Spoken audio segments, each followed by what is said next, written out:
சங்கீதம் 91 அதிகாரம் 1-10 உன்னதமானவரின் வரவில் இருக்கிற சர்வ வல்லவருடைய நிலையை தமதுவான். நான் கர்த்தரை நோக்கி நீர் அடைக்காலமும் என் கோட்டையும் என் தேவன் நான் நம்பியிருக்கிறவர் என்று சொல்லுவேன். அவருடைய வேடனுடைய கண்ணிக்கும் பாலாகும் கொலை நோய்க்கும் தப்புவிப்பார். அவர் தமது சிறகுகளாலே உன்னை மூடுவார். அவர் சேனைகள் கீழ் அடைக்காலம் கூடுவார். அவருடைய சத்தியம் உனக்கு பரிசையும் கேடகமாய் இருக்கும். இருளில் உண்டாகும் பயங்கரத்துக்கும் பகலில் பறக்கும் அம்புக்கும் இரவில் நடமாடும் கொள்ளை நோய்க்கும் மதியானத்தில் பாலாக்கும் சங்கராத்துக்கும் பயப்படாது இருப்பான். என் பக்கத்தில் 1000 பேரும் என் வலதுபுறத்தில் 10,000 பேர் விழுந்தாலும் அது உன்னை அணுகாதும். கண்களால் மாத்திரங்களை பார்த்து துன்மார்க்கருக்கு வரும் பலனை காண்பார். எனக்கு அடைக்கலமாய் இருக்கிற உன்னதமான கர்த்தரை சாப்பாரமாய் கொண்டார். ஆகையால் பொல்லாப்பு உனக்கு நேரிடாது. வாதையுடன் கூறாரத்தை அணுகாது.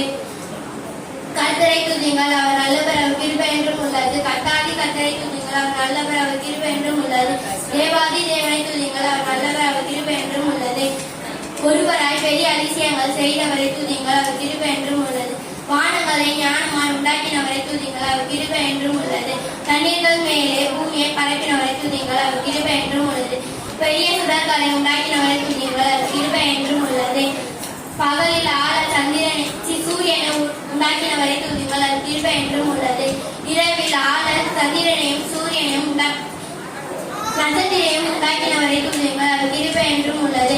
எகிப்தாருடைய தலைக்கண்களை சங்கரித்தவரை துதிங்கள், அது கிருபை என்றும் உள்ளது. அவர் திரளான ஜனங்களை கண்டு மலை மேல் ஏறி உட்கார்ந்த பொழுது அவரிடத்திற்கு அவர் சீஷர்கள் வந்தார்கள். அப்பொழுது அவர் தமது வாயை திறந்து உபதேசித்து சொன்னது என்னவென்றால், ஆவியில் எழும்புள்ளவர்கள் பாக்கியவான்கள், அவர் பரலோக ராஜ்யம் அவர்களுடையது. துயரப்படுகிறவர்கள் பாக்கியவான்கள், அவர்கள் ஆறுதல் அடைவார்கள். சாந்த குணம் உள்ளவர்கள் பாக்கியவான்கள், அவர்கள் பூமியை சுதரித்துக் கொள்வார்கள். நீரின் மேல் பஸ்தாகம் உள்ளவர்கள் பாக்கியவான்கள், அவர்கள் திருப்தி அடைவார்கள். இரக்கம் உள்ளவர்கள் பாக்கியவான்கள், அவர்கள் இரக்கம் பெறுவார்கள். இருதயத்தில் சுத்தமுள்ளவர்கள் பாக்கியவான்கள், அவர்கள் தேவனை தரிசிப்பார்கள். சமாதானம் பண்ணுகிறவர்கள் பாக்கியவான்கள், அவர்கள் தேவனுடைய புத்திரர் எனப்படுவார்கள். நீதி நிமித்தம் துன்படுகிறவர்கள் பரலோக ராஜ்யம் அவர்களுடையது. அல்லேலூயா. கர்த்தருடைய ஊழியக்காரரை துதியுங்கள், அவர் நாமத்தை துதியுங்கள். இது முதல் கொண்டு என்றென்றைக்கும் கர்த்தரின் நாமம் ஸ்தோத்தரிக்கப்பட கடவுது. சூரியன் உதிக்கும் திசை தொடங்கியார் அஸ்தமிக்கும் திசை மற்றும் கர்த்தரின் நாமம் துதிக்கப்பட கடவுது. கர்த்தர் எல்லா ஜாதிகள் மேலும் உயர்ந்தவர், அவருடைய மகிமை வானங்களுக்கு மேலானது.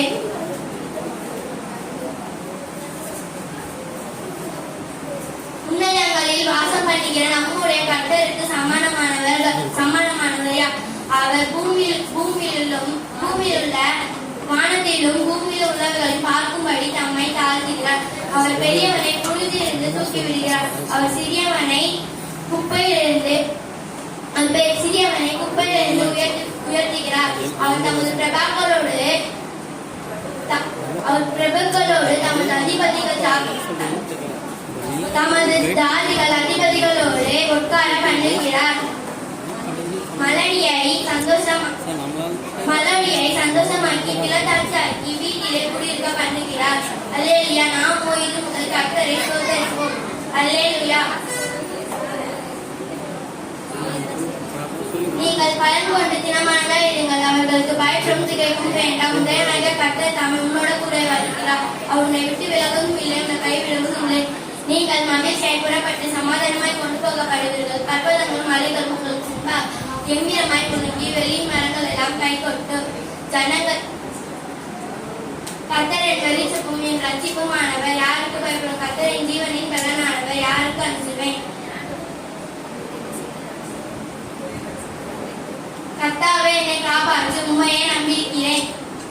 கர்த்தாவே, என் வார்த்தைகளுக்கு செவிக்கும், என் தியானத்தை கவனியும். நான் உம்மிடத்தில் விண்ணப்பம் பண்ணுவேன். ராஜாவே, தேவன் என் வேண்டுதல் சத்தத்தை கேட்டருளுவி. காலையில் என் சத்தத்தை கேட்டருளுவி.